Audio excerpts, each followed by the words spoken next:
C'est un aveu bien embarrassant du président de la FIFA, Sepp Blatter. Pour lui, l'organisation du mondial de foot 2022 au Qatar était une erreur. Il évoque aussi les pressions, le lobby de Paris et de Berlin en faveur de l'Émirat. Le Qatar, une nouvelle fois en accusation. On en parle avec le journaliste Nicolas Beau, rédacteur en chef du site mondeafrique.com et qui a écrit il y a quelques mois maintenant Le vilain petit Qatar, paru aux éditions Fayard. Bonsoir. Bonsoir. Aujourd'hui, les lobbies, la corruption, hier l'esclavagisme sur les chantiers des stades et déjà aussi un peu de lobby et de corruption, ça commence à faire beaucoup pour le Qatar, non? Oui, c'est un peu le début du déclin, en tout cas. Mais enfin, M. Blatter a mis du temps à s'apercevoir de tout ça. Bon, enfin, A mis du temps à le dire ou ou à s'en non, apercevoir? à le dire, mais on peut penser qu'il le dit aussi pour tacler un peu son ami Platini, qui risque de lui faire de l'ombre, voilà, pour sa reconduction à la tête de la FIFA. Ça vous a surpris cette petite bombe lâchée par Sepp Blatter ou pas? Ah, ça m'a beaucoup surpris parce que tu vois, il y avait jusque-là quand même une unanimité, au moins de façade. Bon.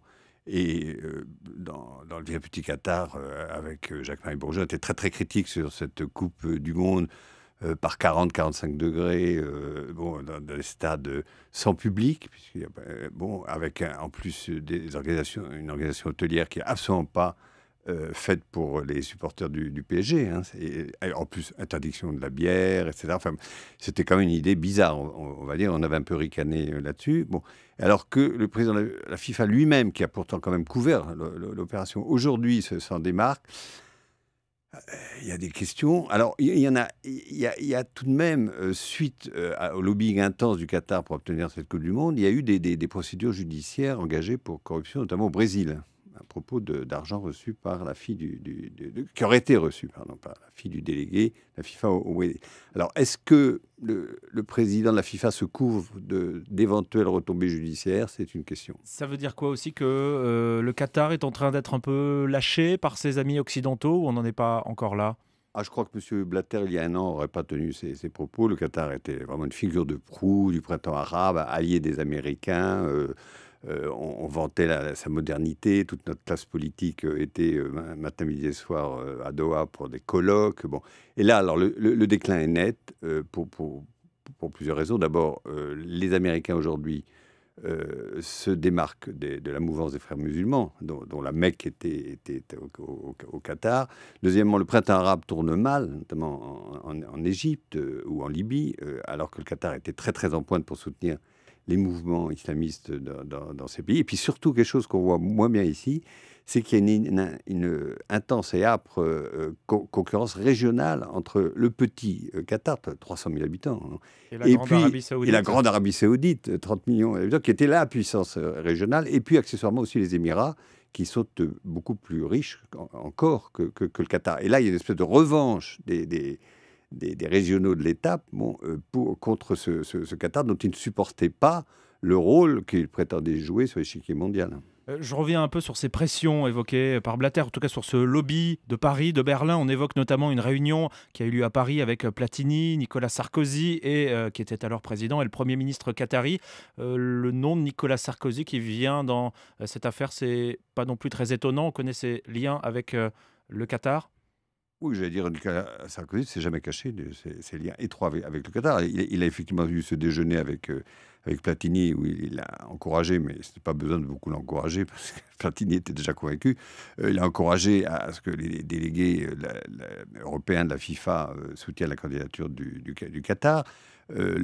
Et puis, depuis son départ du pouvoir, Nicolas Sarkozy est très peu intervenu en matière de politique internationale, mais il l'a fait une fois à Doha, pour dire qu'il fallait absolument que les Jeux aient lieu en 2022. Il l'a fait devant Richard Attias et Cécilia, ce qui pour lui était quand même une épreuve. Et s'il l'a fait, c'est parce qu'il a vraiment ses liens avec l'émir du Qatar sont très très forts. Les Jeux Olympiques, la Coupe du Monde de football, pourquoi le Qatar y tient autant? C'est pas simplement par amour du beau jeu, j'imagine. Alors, le nouveau émir, Tamim, a un goût incontestable pour le football. Ça, depuis le début, c'est lui qui a voulu. Et dans son ascension vers le pouvoir, incontestablement, il a joué la carte du sport, la diplomatie sportive à fond. Bon, ça, c'est bon. Mais par ailleurs, évidemment, l'argent dépensé à perte au PSG ou ailleurs, ou évidemment pour cette Coupe du Monde qui coûte affreusement cher, ça se crée dans une diplomatie d'influence que le Qatar, ces dernières années, a poussé au paroxysme.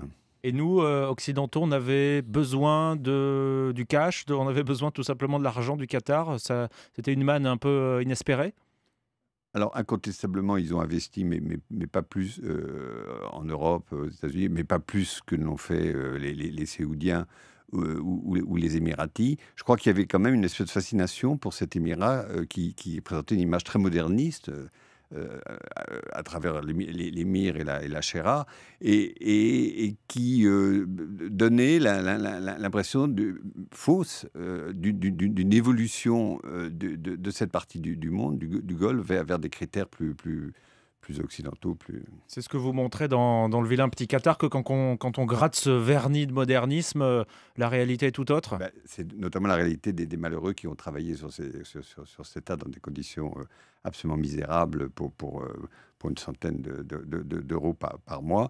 Et alors, c'est le paradoxe, c'est que le Qatar, en jouant la Coupe du Monde, pensait redorer son blason. Et en fait, je pense que c'est la vision de ces stades construits par des quasi-esclaves modernes a été pour lui absolument une tâche sur ce fameux modernisme qu'il revendiquait. Un dernier mot, Nicolas Beau.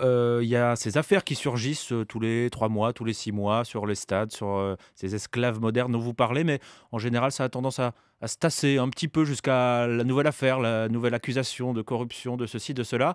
Qu'est-ce qu'on peut imaginer pour la suite? Est-ce que ça va durer comme ça des années jusqu'à ce qu'on arrive enfin à cette Coupe du Monde en hiver ou en été ou qu'en sais-je? Je crois que quand même pour le Qatar, ça va être très difficile à réaliser cette Coupe du Monde parce qu'il y a ce problème des stades. Soi-disant, ils ont promis qu'ils allaient être climatisés, mais pour l'instant, les techniques sont pas au point. Ça coûte tellement cher qu'ils ont déjà réduit les projets de 12 à 10 stades. Et la facture risque d'être quand même extrêmement lourde pour un événement qui risque d'être finalement peut-être un bide, parce que on ne voit pas comment toute cette mécanique peut fonctionner à merveille compte tenu des conditions climatiques et autres. Merci pour votre éclairage, Nicolas Beau, rédacteur en chef du site mondeafrique.com et auteur donc avec votre camarade Jacques-Marie Bourget de ce vilain petit Qatar paru chez Fayard. Merci d'être passé nous voir. Merci.